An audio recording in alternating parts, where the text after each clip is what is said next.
Welcome to Soft Hour Library. Tonight's story begins now. Close your eyes and rest. Yes, madam, said Mrs. Bennet, delighted to speak to a Lady Catherine. She is my youngest girl but one. My youngest of all is lately married, and my eldest is somewhere about the ground, walking with a young man who, I believe, will soon become a part of the family. You have a very small park here, returned Lady Catherine after a short silence. It is nothing in comparison of Rosings, my lady, I dare say, but I assure you it is much larger than Sir William Lucas's. This must be a most inconvenient sitting room for the evening in summer. The windows are full west. Mrs. Bennet assured her that they never sat there after dinner, and then added, "May I take the liberty of asking your ladyship whether you left Mr. and Mrs. Collins well?" "Yes, very well. I saw them the night before last." Elizabeth now expected that she would produce a letter for her from Charlotte, as it seemed the only probable motive for her calling. But no letter appeared, and she was completely puzzled. Mrs. Bennet, with great civility, begged her ladyship to take some refreshment, but Lady Catherine very resolutely, and not very politely, declined eating anything, and then, rising up, said to Elizabeth, "Miss Bennet, there seemed to be a prettyish kind of a little wilderness on one side of your lawn. I should be glad to take a turn in it, if you will favour me with your company." "Go, my dear," cried her mother, "and show her ladyship about the different walks. I think she will be pleased with the hermitage." Elizabeth obeyed, and running into her own room for her parasol, attended her noble guest downstairs. As they passed through the hall, Lady Catherine opened the doors into the dining parlour and drawing-room, and pronouncing them after a short survey to be decent-looking rooms, walked on. Her carriage remained at the door, and Elizabeth saw that her waiting-woman was in it. They proceeded in silence along the gravel walk that led to the copse. Elizabeth was determined to make no effort for conversation with a woman who was now more than usually insolent and disagreeable. "How could I ever think her like her nephew?" said she as she looked in her face. As soon as they entered the copse, Lady Catherine began in the following manner. "You can be at no loss, Miss Bennet, to understand the reason of my journey hither. Your own heart, your own conscience, must tell you why I come." Elizabeth looked with unaffected astonishment. "Indeed, you are mistaken, madam. I have not been at all able to account for the honour of seeing you here." "Miss Bennet," replied her ladyship in an angry tone, "you ought to know that I am not to be trifled with. But however insincere you may choose to be, you shall not find me so. My character has ever been celebrated for its sincerity and frankness, and in a cause of such moment as this, I shall certainly not depart from it. A report of a most alarming nature reached me 2 days ago. I was told that not only your sister was on the point of being most advantageously married, but that Miss Elizabeth Bennet would, in all likelihood, be soon afterwards united to my own nephew, Mr. Darcy. Though I know it must be a scandalous falsehood, though I would not injure him so much as to suppose the truth of it possible, I instantly resolved on setting off for this place, that I might make my sentiments known to you." "If you believed it impossible to be true," said Elizabeth, colouring with astonishment and disdain, "I wonder you took the trouble of coming so far. What could your ladyship propose by it? At once to insist upon having such a report universally contradicted." "Your coming to Longbourn to see me and my family," said Elizabeth coolly, "will be rather a confirmation of it if, indeed, such a report is in existence." "If, do you then pretend to be ignorant of it? Has it not been industriously circulated by yourselves? Do you not know that such a report is spread abroad?" "I never heard that it was." "And can you likewise declare that there is no foundation for it?" "I do not pretend to possess equal frankness with your ladyship. You may ask questions which I shall not choose to answer. This is not to be borne. Miss Bennet, I insist on being satisfied. Has my nephew made you an offer of marriage? Your ladyship has declared it to be impossible. It ought to be so, it must be so, while he retains the use of his reason. But your arts and allurements may, in a moment of infatuation, have made him forget what he owes to himself and to all his family. You may have drawn him in. If I have, I shall be the last person to confess it. Miss Bennet, do you know who I am? I have not been accustomed to such language as this. I am almost the nearest relation he has in the world, and am entitled to know all his dearest concerns. But you are not entitled to know mine, nor will such behaviour as this ever induce me to be explicit. Let me be rightly understood. This match to which you have the presumption to aspire can never take place. No, never. Mr. Darcy is engaged to my daughter. Now, what have you to say? Only this, that, if he is so, you can have no reason to suppose he will make an offer to me. Lady Catherine hesitated for a moment, and then replied, The engagement between them is of a peculiar kind. From their infancy, they have been intended for each other. It was the favourite wish of his mother, as well as of hers.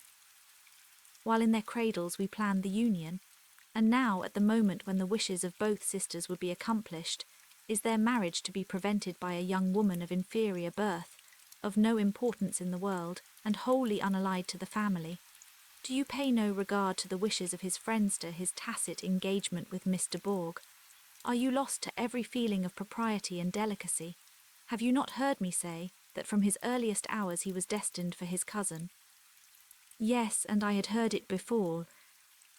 But what is that to me? If there is no other objection to my marrying your nephew, I shall certainly not be kept from it by knowing that his mother and aunt wished him to marry Mr. Borg. You both did as much as you could in planning the marriage. Its completion depended on others. If Mr. Darcy is neither by honour nor inclination confined to his cousin, why is not he to make another choice? And if I am that choice, why may not I accept him? Because honour, decorum, prudence, nay, interest forbid it. Yes, Miss Bennet, interest, for do not expect to be noticed by his family or friends if you wilfully act against the inclinations of all.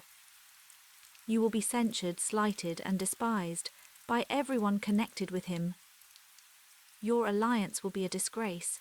Your name will never even be mentioned by any of us. These are heavy misfortunes, replied Elizabeth. But the wife of Mr. Darcy must have such extraordinary sources of happiness necessarily attached to her situation, that she could, upon the whole, have no cause to repine. Obstinate, headstrong girl, I am ashamed of you. Is this your gratitude for my attentions to you last spring? Is nothing due to me on that score? Let us sit down. You are to understand, Miss Bennet, that I came here with the determined resolution of carrying my purpose, nor will I be dissuaded from it. I have not been used to submit to any person's whims. I have not been in the habit of brooking disappointment. That will make your ladyship's situation at present more pitiable, but it will have no effect on me. I will not be interrupted. Hear me in silence. My daughter and my nephew are formed for each other. They are descended, on the maternal side, from the same noble line, and on the father's from respectable, honourable, and ancient, though untitled families. Their fortune on both sides is splendid. They are destined for each other by the voice of every member of their respective houses, and what is to divide them? The upstart pretensions of a young woman without family, connections, or fortune. Is this to be endured? But it must not, shall not be. If you were sensible of your own good, you would not wish to quit the sphere in which you have been brought up. In marrying your nephew, I should not consider myself as quitting that sphere. He is a gentleman, I am a gentleman's daughter. So far we are equal. True, you are a gentleman's daughter. But what was your mother? Who are your uncles and aunts? Do not imagine me ignorant of their condition. Whatever my connections may be, said Elizabeth, if your nephew does not object to them, they can be nothing to you. Tell me once for all, are you engaged to him? Though Elizabeth would not, for the mere purpose of obliging Lady Catherine, have answered this question, she could not but say, after a moment's deliberation, I am not. Lady Catherine seemed pleased. And will you promise me never to enter into such an engagement? I will make no promise of the kind. Miss Bennet, I am shocked and astonished. I expected to find a more reasonable young woman. But do not deceive yourself into a belief that I will ever recede.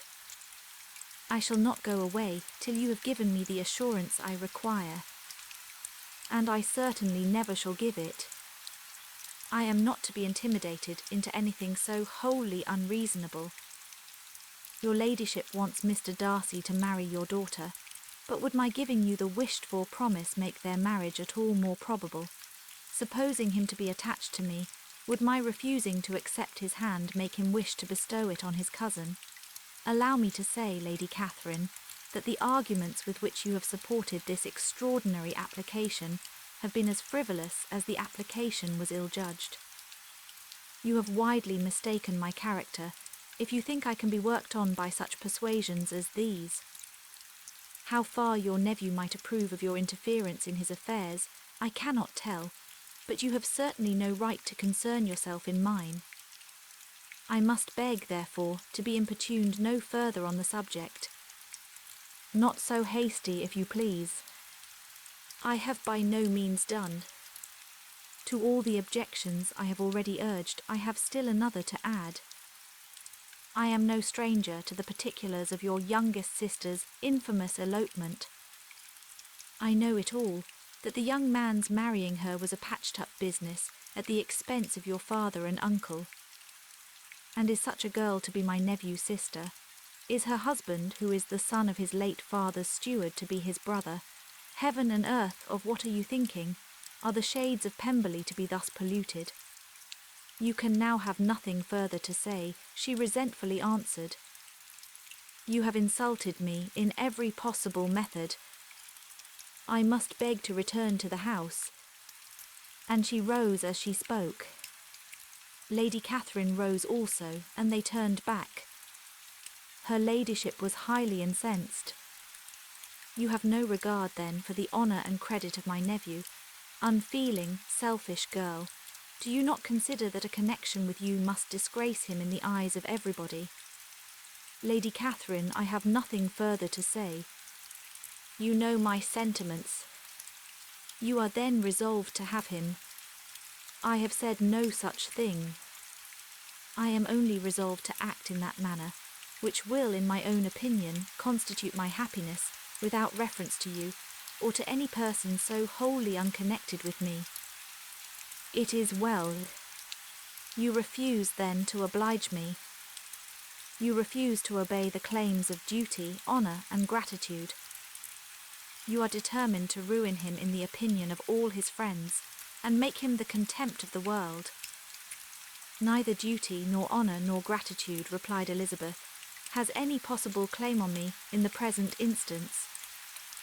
No principle of either would be violated by my marriage with Mr. Darcy.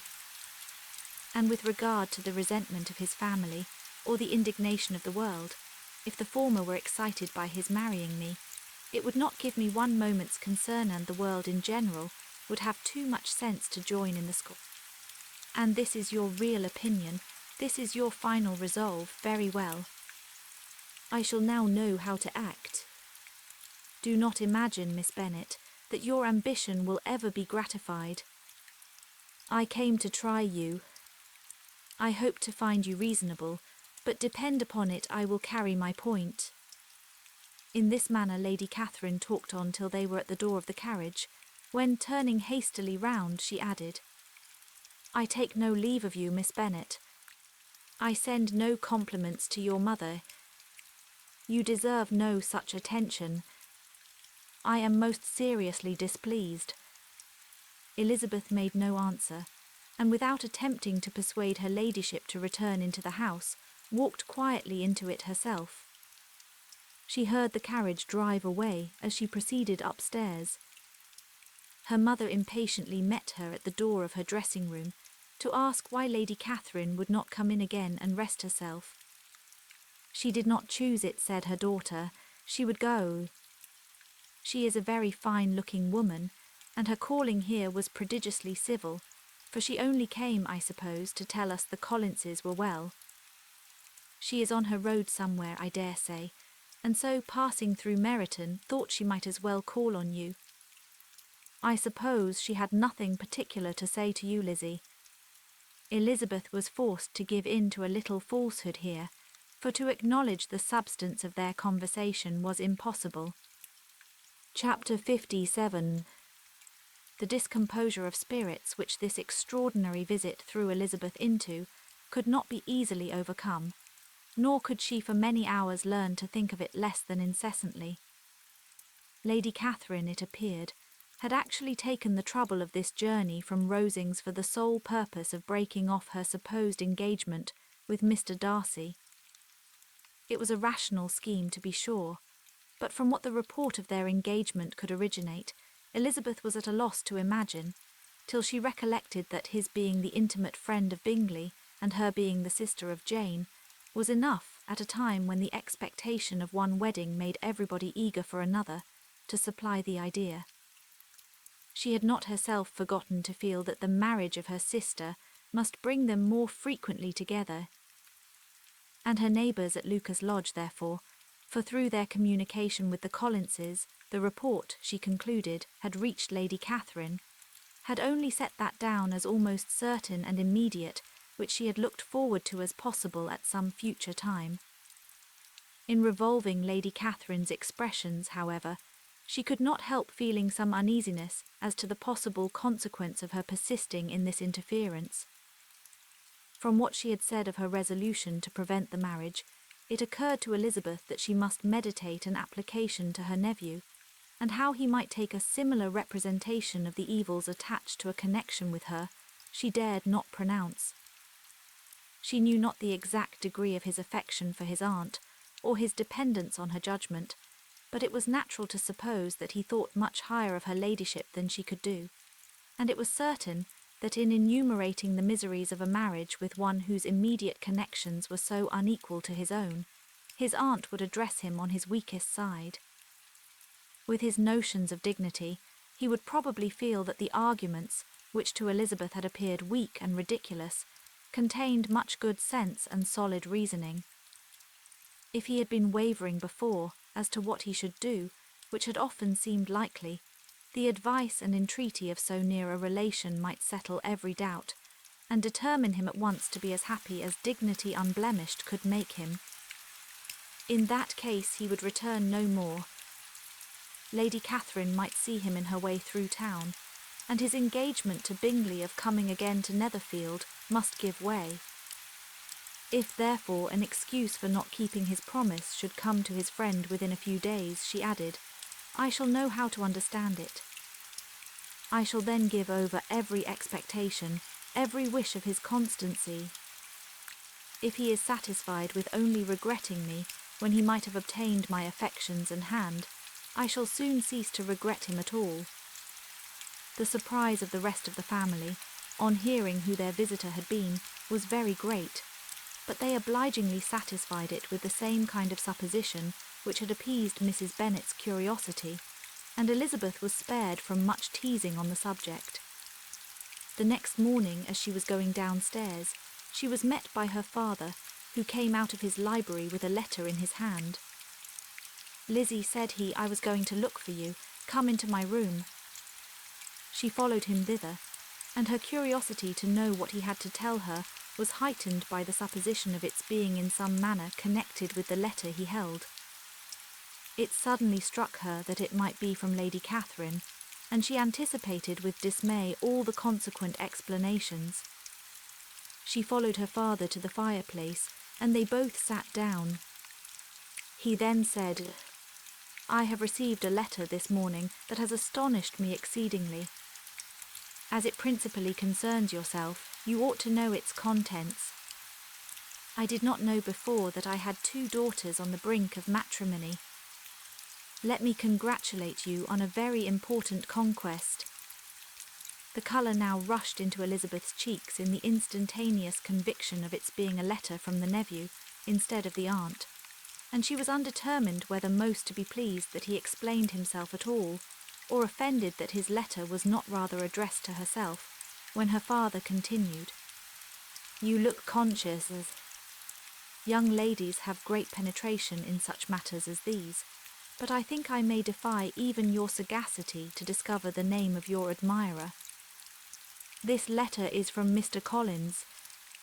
From Mr. Collins, and what can he have to say? Something very much to the purpose, of course. He begins with congratulations on the approaching nuptials of my eldest daughter, of which, it seems, he has been told by some of the good-natured, gossiping Lucases. I shall not sport with your impatience by reading what he says on that point. What relates to yourself is as follows. Having thus offered you the sincere congratulations of Mrs. Collins and myself on this happy event, let me now add a short hint on the subject of another, of which we have been advertised by the same authority. Your daughter Elizabeth, it is presumed, will not long bear the name of Bennet, after her eldest sister has resigned it, and the chosen partner of her fate may be reasonably looked up to as one of the most illustrious personages in this land. Can you possibly guess, Lizzie, who is meant by this? This young gentleman is blessed in a peculiar way with everything the heart of mortal can most desire: splendid property, noble kindred, and extensive patronage. Yet in spite of all these temptations, let me warn my cousin Elizabeth and yourself of what evils you may incur by a precipitate closure with this gentleman's proposals, which, of course, you will be inclined to take immediate advantage of. Have you any idea, Lizzie, who this gentleman is? But now it comes out. My motive for cautioning you is as follows. We have reason to imagine that his aunt, Lady Catherine de Bourgh, does not look on the match with a friendly eye. Mr. Darcy, you see, is the man. Now, Lizzie, I think I have surprised you. Could he or the Lucases have pitched on any man within the circle of our acquaintance, whose name would have given the lie more effectually to what they related? Mr. Darcy, who never looks at any woman but to see a blemish, and who probably never looked at you in his life. It is admirable. Elizabeth tried to join in her father's pleasantry, but could only force one most reluctant smile. Never had his wit been directed in a manner so little agreeable to her. Are you not diverted? Oh, yes. Pray read on. After mentioning the likelihood of this marriage to her ladyship last night, she immediately, with her usual condescension, expressed what she felt on the occasion, when it became apparent that, on the score of some family objections on the part of my cousin, she would never give her consent to what she termed so disgraceful a match. I thought it my duty to give the speediest intelligence of this to my cousin, that she and her noble admirer may be aware of what they are about, and not run hastily into a marriage which has not been properly sanctioned.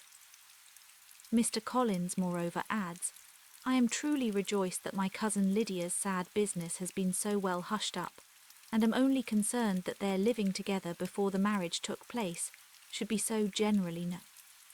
I must not, however, neglect the duties of my station, or refrain from declaring my amazement at hearing that you received the young couple into your house as soon as they were married.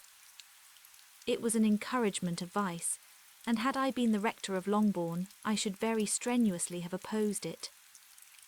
You ought certainly to forgive them as a Christian, but never to admit them in your sight, or allow their names to be mentioned in your hearing.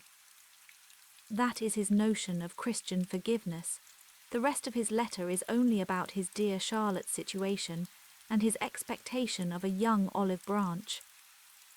But, Lizzie, you look as if you did not enjoy it. You are not going to be missish, I hope, and pretend to be affronted at an idle report. For what do we live but to make sport for our neighbours, and laugh at them in our turn? Oh, cried Elizabeth, I am exceedingly diverted. But it is so strange. Yes, that is what makes it amusing. Had they fixed on any other man it would have been nothing, but his perfect indifference and your pointed dislike make it so delightfully absurd. Much as I abominate writing, I would not give up Mr. Collins's correspondence for any consideration.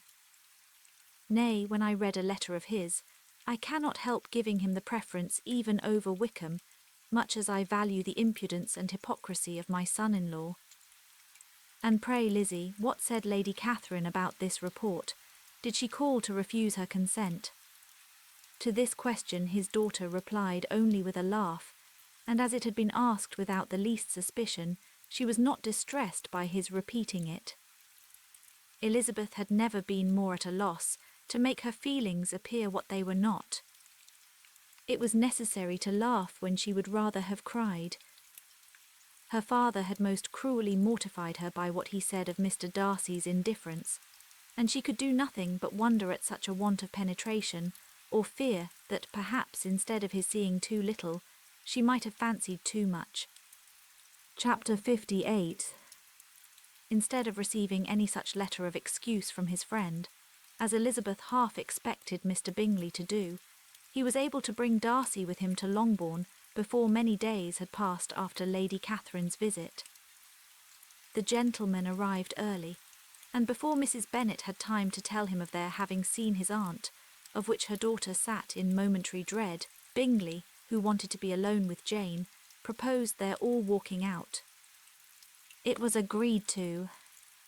Mrs. Bennet was not in the habit of walking, Mary could never spare time, but the remaining 5 set off together. Bingley and Jane, however, soon allowed the others to outstrip them. They lagged behind, while Elizabeth, Kitty and Darcy were to entertain each other. Very little was said by either. Kitty was too much afraid of him to talk. Elizabeth was secretly forming a desperate resolution, and perhaps he might be doing the same. They walked towards the Lucases, because Kitty wished to call upon Maria, and as Elizabeth saw no occasion for making it a general concern, when Kitty left them, she went boldly on with him alone. Now was the moment for her resolution to be executed, and while her courage was high, she immediately said, "Mr. Darcy, I am a very selfish creature, and for the sake of giving relief to my own feelings care not how much I may be wounding yours. I can no longer help thanking you for your unexampled kindness to my poor sister. Ever since I have known it, I have been most anxious to acknowledge to you how gratefully I feel it. Were it known to the rest of my family, I should not have merely my own gratitude to express." "I am sorry, exceedingly sorry," replied Darcy in a tone of surprise and emotion, "that you have ever been informed of what may, in a mistaken light, have given you uneasiness. I did not think Mrs. Gardiner was so little to be trusted. You must not blame my aunt. Lydia's thoughtlessness first betrayed to me that you had been concerned in the matter, and of course I could not rest till I knew the particulars. Let me thank you again and again in the name of all my family for that generous compassion which induced you to take so much trouble and bear so many mortifications for the sake of discovering them." "If you will thank me," he replied, "let it be for yourself alone, that the wish of giving happiness to you might add force to the other inducements which led me on, I shall not attempt to deny. But your family owe me nothing. Much as I respect them, I believe I thought only of you." Elizabeth was too much embarrassed to say a word. After a short pause, her companion added, "You are too generous to trifle with me. If your feelings are still what they were last April, tell me so at once. My affections and wishes are unchanged, but one word from you will silence me on this subject for ever." Elizabeth, feeling all the more than common awkwardness and anxiety of his situation, now forced herself to speak, and immediately, though not very fluently, gave him to understand that her sentiments had undergone so material a change since the period to which he alluded, as to make her receive with gratitude and pleasure his present assurances. The happiness which this reply produced was such as he had probably never felt before, and he expressed himself on the occasion as sensibly and as warmly as a man violently in love can be supposed to do. Had Elizabeth been able to encounter his eyes, she might have seen how well the expression of heartfelt delight diffused over his face became him, but though she could not look, she could listen, and he told her of feelings which, in proving of what importance she was to him, made his affection every moment more valuable. They walked on without knowing in what direction. There was too much to be thought, and felt and said, for attention to any other objects.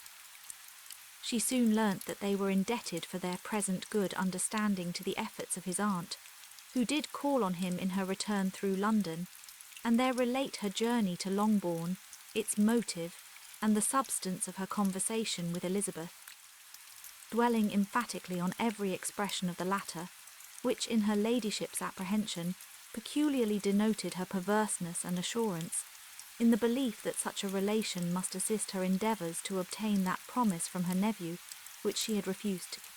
But unluckily for her ladyship, its effect had been exactly contrariwise. "It taught me to hope," said he, "as I had scarcely ever allowed myself to hope before. I knew enough of your disposition to be certain that had you been absolutely, irrevocably decided against me, you would have acknowledged it to Lady Catherine frankly and openly."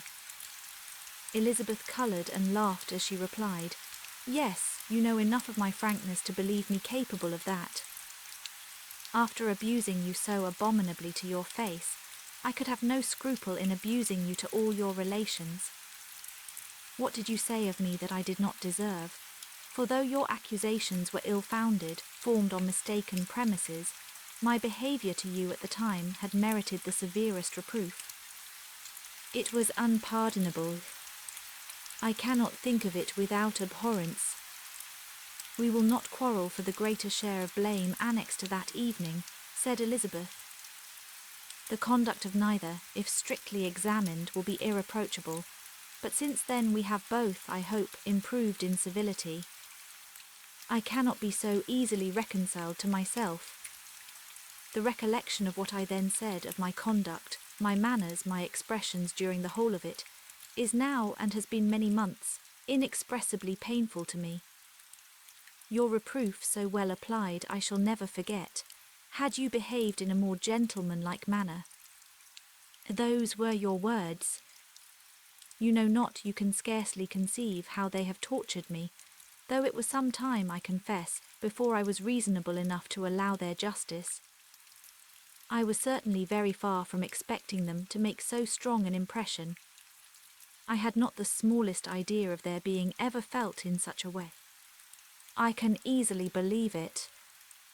You thought me then devoid of every proper feeling. I am sure you did. The turn of your countenance I shall never forget, as you said that I could not have addressed you in any possible way that would induce you to accept me. Oh, do not repeat what I then said. These recollections will not do at all. I assure you that I have long been most heartily ashamed of it. Darcy mentioned his letter.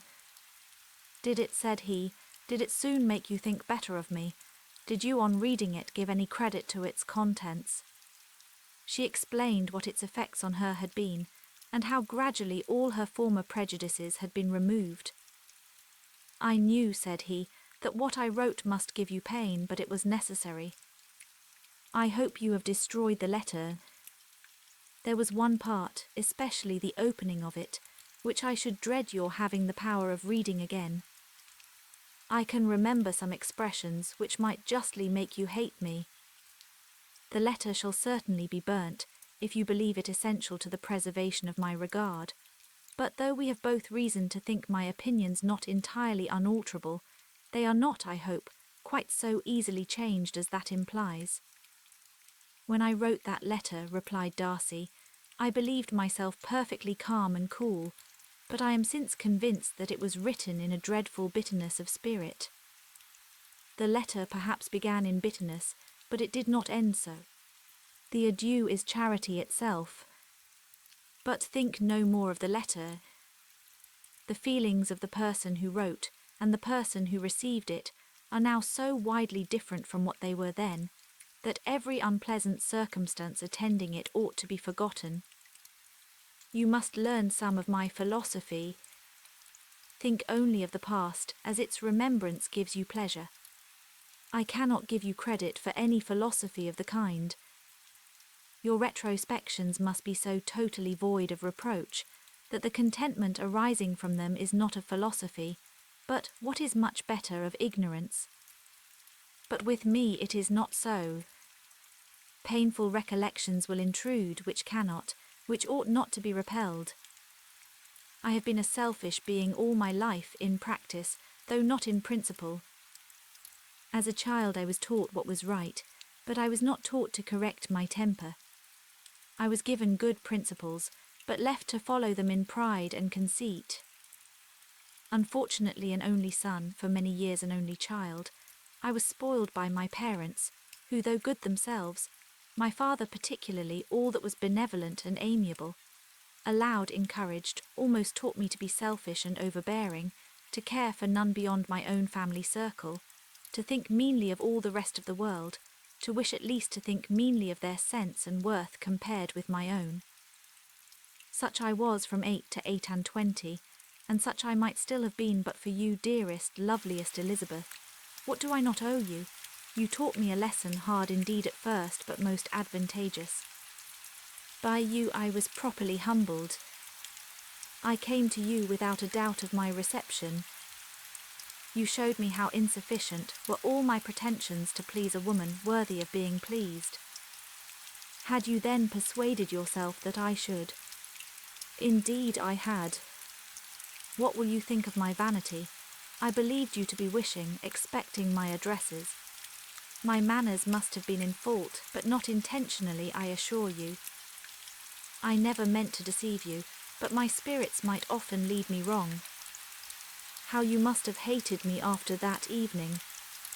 Hate you, I was angry perhaps at first, but my anger soon began to take a proper direction.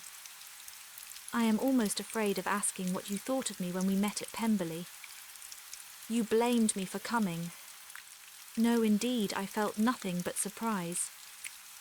Your surprise could not be greater than mine in being noticed by you. My conscience told me that I deserved no extraordinary politeness, and I confess that I did not expect to receive more than my due. My object then, replied Darcy, was to show you by every civility in my power that I was not so mean as to resent the past, and I hoped to obtain your forgiveness, to lessen your ill opinion, by letting you see that your reproofs had been attended to. How soon any other wishes introduced themselves, I can hardly tell, but I believe in about half an hour after I had seen you. He then told her of Georgiana's delight in her acquaintance, and of her disappointment at its sudden interruption, which naturally leading to the cause of that interruption, she soon learnt that his resolution of following her from Derbyshire in quest of her sister had been formed before he quitted the inn, and that his gravity and thoughtfulness there had arisen from no other struggles than what such a purpose must comprehend. She expressed her gratitude again, but it was too painful a subject to each to be dwelt on farther. After walking several miles in a leisurely manner, and too busy to know anything about it, they found at last, on examining their watches, that it was time to be at home. What could have become of Mr. Bingley and Jane was a wonder which introduced the discussion of their affairs. Darcy was delighted with their engagement. His friend had given him the earliest information of it. I must ask whether you were surprised, said Elizabeth. Not at all. When I went away, I felt that it would soon happen. That is to say, you had given your permission. I guessed as much. And though he exclaimed at the term, she found that it had been pretty much the case. On the evening before my going to London, said he, I made a confession to him which I believe I ought to have made long ago. I told him of all that had occurred to make my former interference in his affairs absurd and impertinent. His surprise was great. He had never had the slightest suspicion. I told him, moreover, that I believed myself mistaken in supposing, as I had done, that your sister was indifferent to him, and as I could easily perceive that his attachment to her was unabated, I felt no doubt of their happiness together. Elizabeth could not help smiling at his easy manner of directing his friend. "Did you speak from your own observation," said she, "when you told him that my sister loved him, or merely from my information last spring?" "From the former. I had narrowly observed her during the 2 visits which I had lately made her here, and I was convinced of her affection." "And your assurance of it, I suppose, carried immediate conviction to him?" "It did. Bingley is most unaffectedly modest.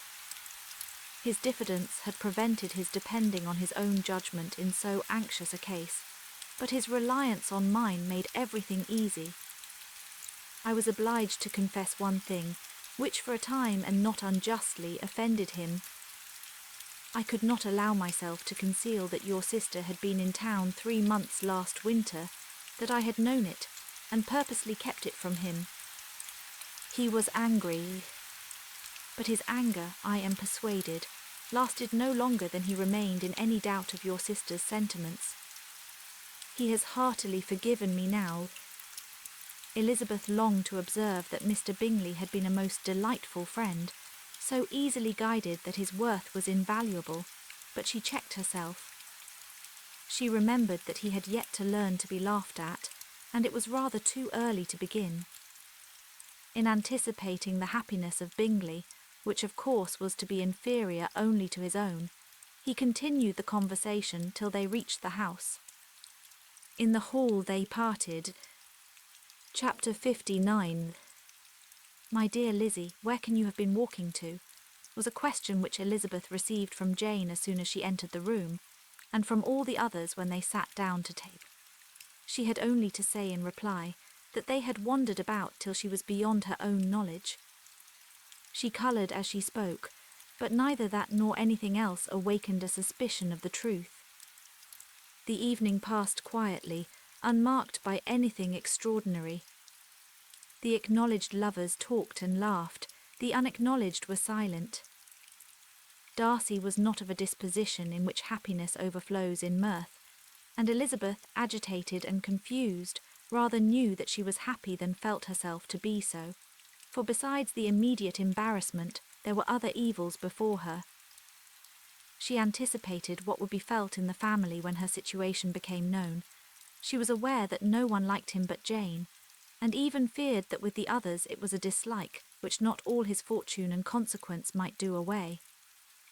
At night she opened her heart to Jane. Though suspicion was very far from Miss Bennet's general habits, she was absolutely incredulous here. "You are joking, Lizzie." "This cannot be, engaged to Mr. Darcy. No, no, you shall not deceive me. I know it to be impossible." "This is a wretched beginning indeed. My sole dependence was on you, and I am sure nobody else will believe me if you do not. Yet indeed I am in earnest. I speak nothing but the truth. He still loves me, and we are engaged." Jane looked at her doubtingly. "Oh, Lizzie, it cannot be. I know how much you dislike him. You know nothing of the matter. That is all to be forgot.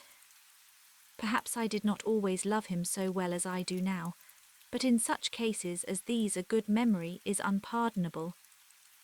This is the last time I shall ever remember it myself." Miss Bennet still looked all amazement. Elizabeth again and more seriously assured her of its truth. "Good heaven, can it be really so? Yet now I must believe you," cried Jane. "My dear, dear Lizzie, I do congratulate you, but are you certain, forgive the question, are you quite certain that you can be happy with him?" "There can be no doubt of that. It is settled between us already that we are to be the happiest couple in the world. But are you pleased, Jane? Shall you like to have such a brother?" "Very, very much. Nothing could give either Bingley or myself more delight. But we considered it, we talked of it as impossible." "And do you really love him quite well enough? Oh, Lizzie, do anything rather than marry without affection." "Are you quite sure that you feel what you ought to do?" "Oh, yes, You will only think I feel more than I ought to do when I tell you all. What do you mean? Why, I must confess that I love him better than I do Bingley. I am afraid you will be angry. My dearest sister, now be serious. I want to talk very seriously. Let me know everything that I am to know without delay. Will you tell me how long you have loved him? It has been coming on so gradually that I hardly know when it began, but I believe I must date it from my first seeing his beautiful grounds at Pemberley. Another entreaty that she would be serious, however, produced the desired effect, and she soon satisfied Jane by her solemn assurances of attachment. When convinced on that article, Miss Bennet had nothing further to wish. Now I am quite happy, said she, for you will be as happy as myself. I always had a value for him. Were it for nothing but his love of you, I must always have esteemed him. But now, as Bingley's friend and your husband, there can be only Bingley and yourself more dear to me. But, Lizzie, you have been very sly, very reserved with me. How little did you tell me of what passed at Pemberley and Lambton? I owe all that I know of it to another, not to you. Elizabeth told her the motives of her secrecy. She had been unwilling to mention Bingley, and the unsettled state of her own feelings had made her equally avoid the name of his friend, but now she would no longer conceal from her his share in Lydia's marriage. All was acknowledged, and half the night spent in conversation. Good gracious, cried Mrs. Bennet as she stood at a window the next morning, if that disagreeable Mr. Darcy is not coming here again with our dear Bingley. What can he mean by being so tiresome as to be always coming here? I had no notion but he would go a-shooting or something or other, and not disturb us with his company. What shall we do with him? Lizzie, you must walk out with him again, that he may not be in Bingley's way.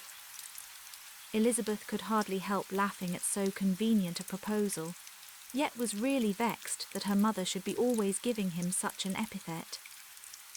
As soon as they entered, Bingley looked at her so expressively, and shook hands with such warmth as left no doubt of his good information, and he soon afterwards said aloud, Mrs. Bennet, have you no more lanes hereabouts in which Lizzie may lose her way again to-day? I advise Mr. Darcy and Lizzie and Kitty, said Mrs. Bennet, to walk to Oakham Mount this morning. It is a nice long walk, and Mr. Darcy has never seen the view. It may do very well for the others, replied Mr. Bingley, but I am sure it will be too much for Kitty. Won't it, Kitty? Kitty owned that she had rather stay at home. Darcy professed a great curiosity to see the view from the mount, and Elizabeth silently consented. As she went upstairs to get ready, Mrs. Bennet followed her, saying, I am quite sorry, Lizzie, that you should be forced to have that disagreeable man all to yourself, but I hope you will not mind it. It is all for Jane's sake, you know, and there is no occasion for talking to him except just now and then, so do not put yourself to inconvenience. During their walk, it was resolved that Mr. Bennet's consent should be asked in the course of the evening. Elizabeth reserved to herself the application for her mother, S.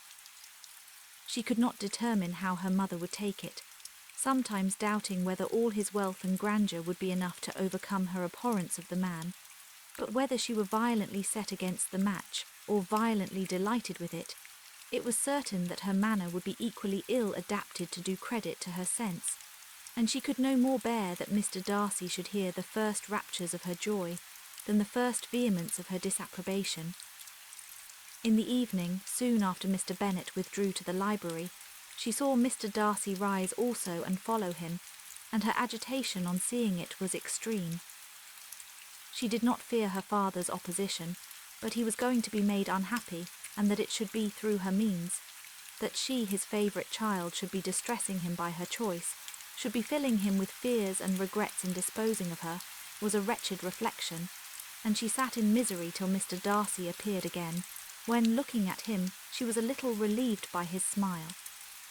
In a few minutes he approached the table where she was sitting with Kitty, and while pretending to admire her work, said in a whisper, Go to your father. He wants you in the library. She was gone directly. Her father was walking about the room, looking grave and anxious. "Lizzie," said he, "what are you doing? Are you out of your senses to be accepting this man? Have not you always hated him?" How earnestly did she then wish that her former opinions had been more reasonable, her expressions more moderate. It would have spared her from explanations and professions which it was exceedingly awkward to give, but they were now necessary, and she assured him, with some confusion, of her attachment to Mr. Darcy. "Or, in other words, you are determined to have him.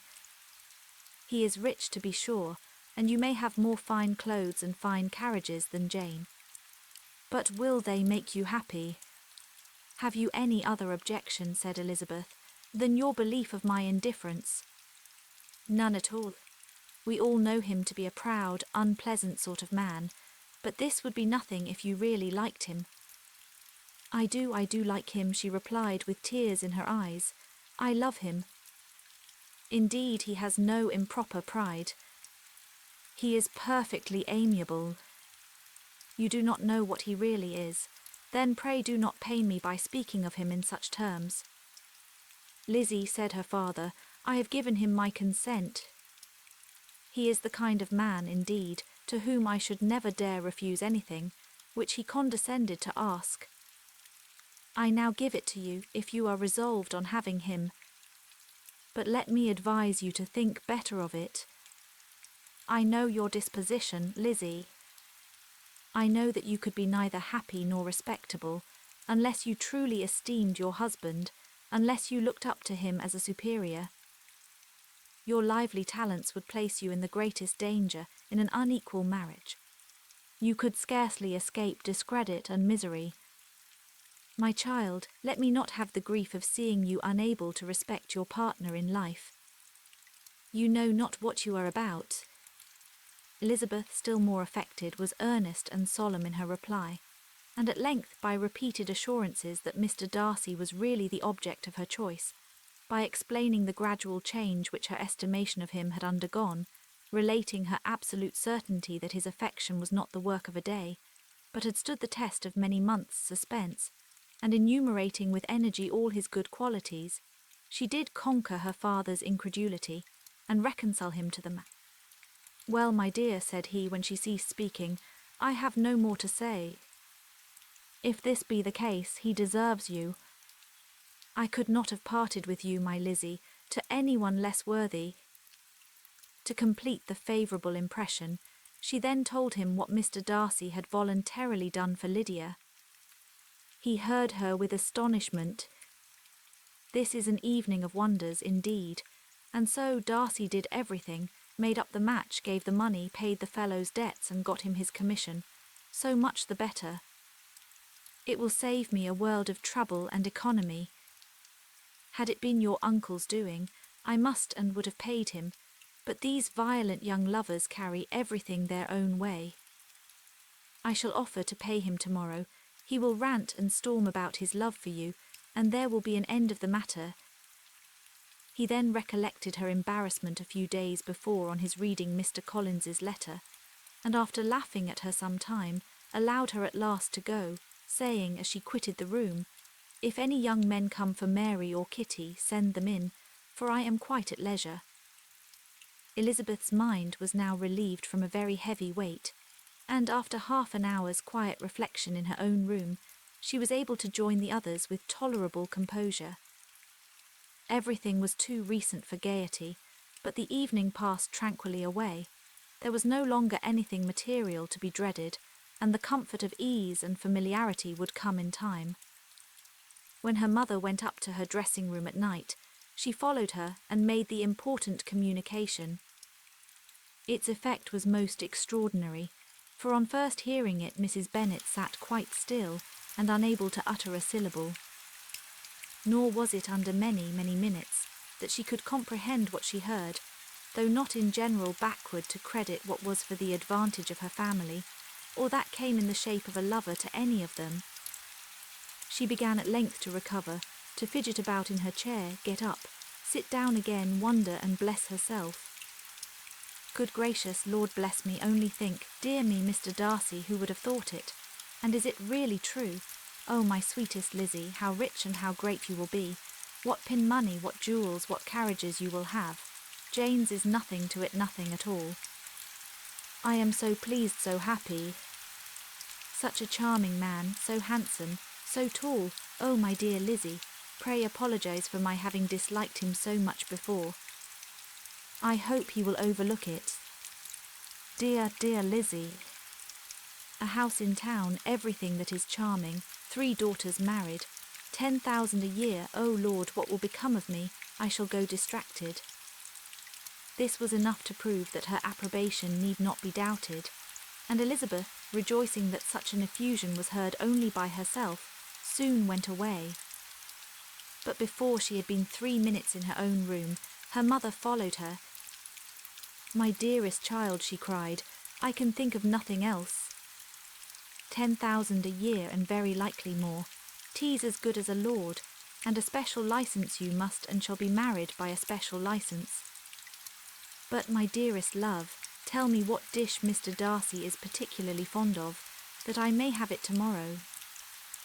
This was a sad omen of what her mother's behaviour to the gentleman himself might be, and Elizabeth found that, though in the certain possession of his warmest affection and secure of her relations' consent, there was still something to be wished for.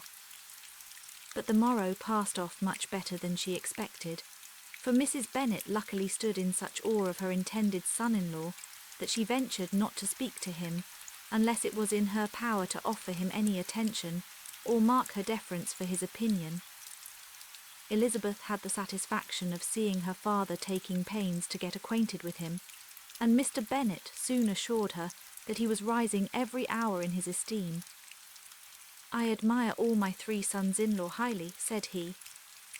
Wickham perhaps is my favourite, but I think I shall like your husband quite as well as Jane's. Chapter 60. Elizabeth's spirits soon rising to playfulness again, she wanted Mr. Darcy to account for his having ever fallen in love with her. How could you begin, said she. I can comprehend your going on charmingly when you had once made a beginning, but what could set you off in the first place? I cannot fix on the hour or the spot or the look or the words which laid the foundation. It is too long ago.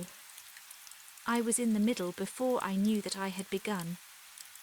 My beauty you had early withstood, and as for my manners, my behaviour to you was at least always bordering on the uncivil, and I never spoke to you without rather wishing to give you pain than not. Now be sincere, did you admire me for my impertinence? For the liveliness of your mind I did. You may as well call it impertinence at once. It was very little less.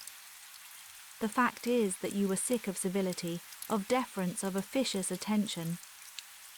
You were disgusted with the women who were always speaking and looking and thinking for your approbation alone.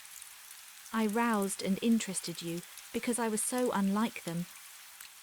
Had you not been really amiable, you would have hated me for it, but in spite of the pains you took to disguise yourself, your feelings were always noble and just, and in your heart you thoroughly despised the persons who so assiduously courted you.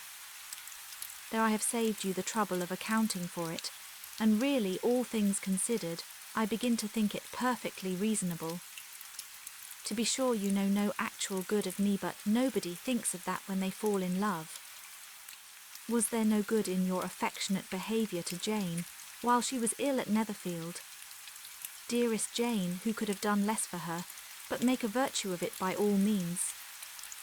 My good qualities are under your protection, and you are to exaggerate them as much as possible, and in return it belongs to me to find occasions for teasing and quarrelling with you as often as may be, and I shall begin directly by asking you what made you so unwilling to come to the point at last. What made you so shy of me when you first called and afterwards dined here? Why, especially when you called, did you look as if you did not care about me? Because you were grave and silent, and gave me no encouragement.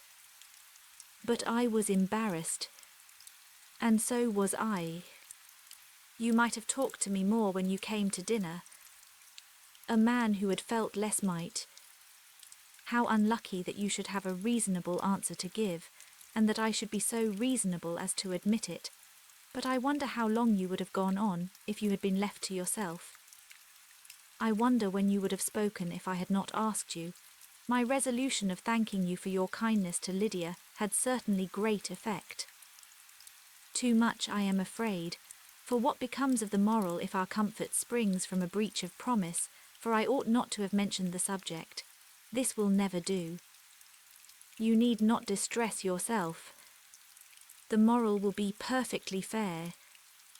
Lady Catherine's unjustifiable endeavours to separate us were the means of removing all my doubts. I am not indebted for my present happiness to your eager desire of expressing your gratitude. I was not in a humour to wait for an opening of yours. My aunt's intelligence had given me hope, and I was determined at once to know everything. Lady Catherine has been of infinite use, which ought to make her happy, for she loves to be of use. But tell me, what did you come down to Netherfield for? Was it merely to ride to Longbourn and be embarrassed, or had you intended any more serious consequences? My real purpose was to see you, and to judge, if I could, whether I might ever hope to make you love me. My avowed one, or what I avowed to myself, was to see whether your sister was still partial to Bingley, and if she were, to make the confession to him which I have since made. Shall you ever have courage to announce to Lady Catherine what is to befall her? I am more likely to want time than courage, Elizabeth. But it ought to be done, and if you will give me a sheet of paper, it shall be done directly. And if I had not a letter to write myself, I might sit by you and admire the evenness of your writing, as another young lady once did. But I have an aunt, too, who must not be longer neglected. From an unwillingness to confess how much her intimacy with Mr. Darcy had been overrated, Elizabeth had never yet answered Mrs. Gardiner's long letter, but now, having that to communicate which she knew would be most welcome, she was almost ashamed to find that her uncle and aunt had already lost 3 days of happiness, and immediately wrote as follows. I would have thanked you before, my dear aunt, as I ought to have done, for your long, kind, satisfactory detail of particulars, but to say the truth, I was too cross to write. You supposed more than really existed, but now suppose as much as you choose. Give a loose to your fancy, indulge your imagination in every possible flight which the subject will afford, and unless you believe me actually married, you cannot greatly err. You must write again very soon, and praise him a great deal more than you did in your last. I thank you again and again for not going to the lakes. How could I be so silly as to wish it? Your idea of the ponies is delightful. We will go round the park every day. I am the happiest creature in the world. Perhaps other people have said so before, but no one with such justice. I am happier even than Jane. She only smiles, I laugh. Mr. Darcy sends you all the love in the world that can be spared from me. You are all to come to Pemberley at Christmas. Yours, etc. Mr. Darcy's letter to Lady Catherine was in a different style, and still different from either was what Mr. Bennet sent to Mr. Collins in return for his last. Dear Sir Asterisk, I must trouble you once more for congratulations. Elizabeth will soon be the wife of Mr. Darcy. Console Lady Catherine as well as you can. But if I were you, I would stand by the nephew. He has more to give. Yours sincerely, etc. Miss Bingley's congratulations to her brother on his approaching marriage were all that was affectionate and insincere. She wrote even to Jane on the occasion, to express her delight, and repeat all her former professions of regard. Jane was not deceived, but she was affected, and though feeling no reliance on her, could not help writing her a much kinder answer than she knew was deserved. The joy which Miss Darcy expressed on receiving similar information was as sincere as her brother, S. in sending it. 4 sides of paper were insufficient to contain all her delight, and all her earnest desire of being loved by her sister. Before any answer could arrive from Mr. Collins, or any congratulations to Elizabeth from his wife, the Longbourn family heard that the Collinses were come themselves to Lucas Lodge. The reason of this sudden removal was soon evident. Lady Catherine had been rendered so exceedingly angry by the contents of her nephew's letter that Charlotte, really rejoicing in the match, was anxious to get away till the storm was blown over. At such a moment, the arrival of her friend was a sincere pleasure to Elizabeth, though in the course of their meetings she must sometimes think the pleasure dearly bought, when she saw Mr. Darcy exposed to all the parading and obsequious civility of her husband. He bore it, however, with admirable calmness. He could even listen to Sir William Lucas, when he complimented him on carrying away the brightest jewel of the country, and expressed his hopes of their all meeting frequently at St. James S. with very decent composure. If he did shrug his shoulders, it was not till Sir William was out of sight. Mrs. Phillips's vulgarity was another, and perhaps a greater tax on his forbearance, and though Mrs. Phillips, as well as her sister, stood in too much awe of him to speak with the familiarity which Bingley's good humour encouraged, yet whenever she did speak, she must be vulgar. Nor was her respect for him, though it made her more quiet, at all likely to make her more elegant. Elizabeth did all she could to shield him from the frequent notice of either, and was ever anxious to keep him to herself, and to those of her family with whom he might converse without mortification, and though the uncomfortable feelings arising from all this took from the season of courtship much of its pleasure, it added to the hope of the future, and she looked forward with delight to the time when they should be removed from society, so little pleasing to either, to all the comfort and elegance of their family party at Pemberley. Chapter 61. Happy for all her maternal feelings was the day on which Mrs. Bennet got rid of her two most deserving daughters. With what delighted pride she afterwards visited Mrs. Bingley, and talked of Mrs. Darcy may be guessed. I wish I could say, for the sake of her family, that the accomplishment of her earnest desire in the establishment of so many of her children produced so happy an effect as to make her a sensible, amiable, well-informed woman for the rest of her life, though perhaps it was lucky for her husband, who might not have relished domestic felicity in so unusual a form, that she still was occasionally nervous and invariably silly.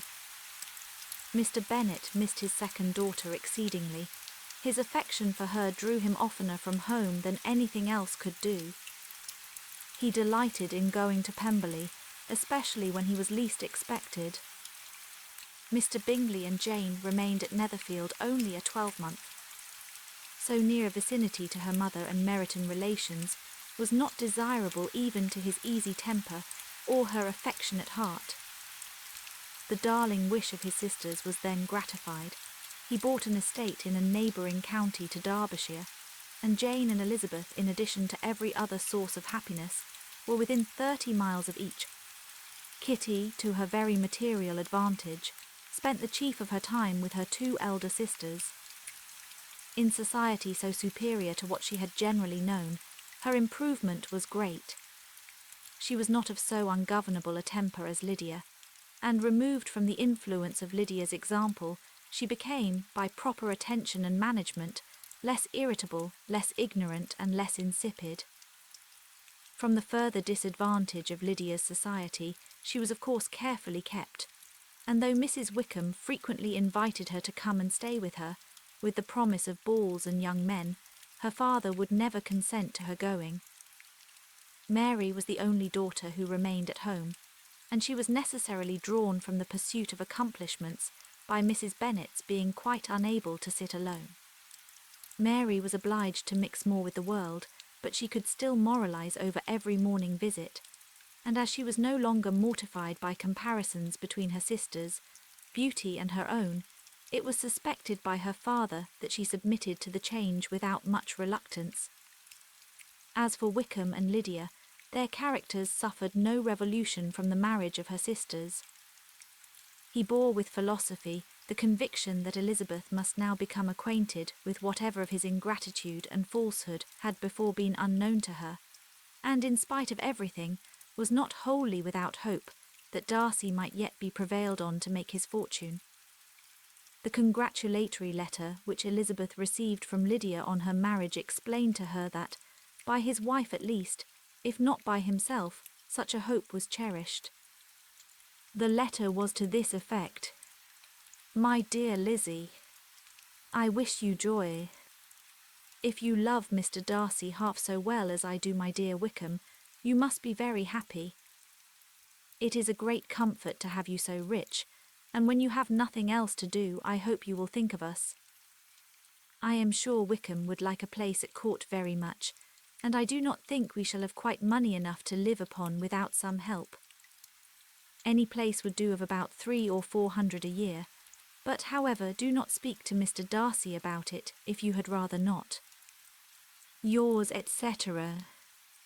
As it happened that Elizabeth had much rather not, she endeavoured in her answer to put an end to every entreaty and expectation of the kind. Such relief, however, as it was in her power to afford, by the practice of what might be called economy in her own private expenses, she frequently sent them. It had always been evident to her that such an income as theirs, under the direction of two persons so extravagant in their wants, and heedless of the future, must be very insufficient to their support, and whenever they changed their quarters, either Jane or herself were sure of being applied to for some little assistance towards discharging their bills. Their manner of living, even when the restoration of peace dismissed them to a home, was unsettled in the extreme. They were always moving from place to place in quest of a cheap situation, and always spending more than they ought.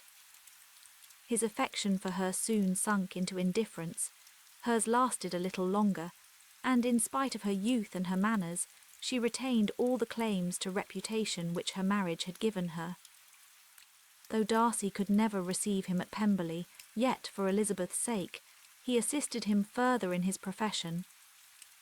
Lydia was occasionally a visitor there, when her husband was gone to enjoy himself in London or Bath, and with the Bingleys they both of them frequently stayed so long that even Bingley's good humour was overcome, and he proceeded so far as to talk of giving them a hint to be gone.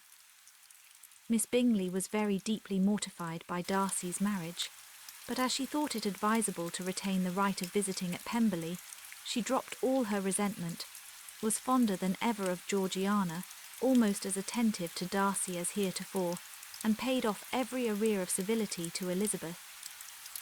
Pemberley was now Georgiana's home, and the attachment of the sisters was exactly what Darcy had hoped to see. They were able to love each other, even as well as they intended. Georgiana had the highest opinion in the world of Elizabeth, though at first she often listened with an astonishment bordering on alarm at her lively, sportive manner of talking to her brother. He, who had always inspired in herself a respect which almost overcame her affection, she now saw the object of open pleasantry. Her mind received knowledge which had never before fallen in her way. By Elizabeth's instructions, she began to comprehend that a woman may take liberties with her husband, which a brother will not always allow in a sister more than 10 years younger than himself. Lady Catherine was extremely indignant on the marriage of her nephew, and as she gave way to all the genuine frankness of her character, in her reply to the letter which announced its arrangement, she sent him language so very abusive, especially of Elizabeth, that for some time all intercourse was at an end. But at length, by Elizabeth's persuasion, he was prevailed on to overlook the offence and seek a reconciliation, and after a little further resistance on the part of his aunt, her resentment gave way either to her affection for him or her curiosity to see how his wife conducted herself, and she condescended to wait on them at Pemberley, in spite of that pollution which its woods had received, not merely from the presence of such a mistress, but the visits of her uncle and aunt from the city. With the Gardiners they were always on the most intimate terms. Darcy, as well as Elizabeth, really loved them, and they were both ever sensible of the warmest gratitude towards the persons who, by bringing her into Derbyshire, had been the means of uniting them. The end,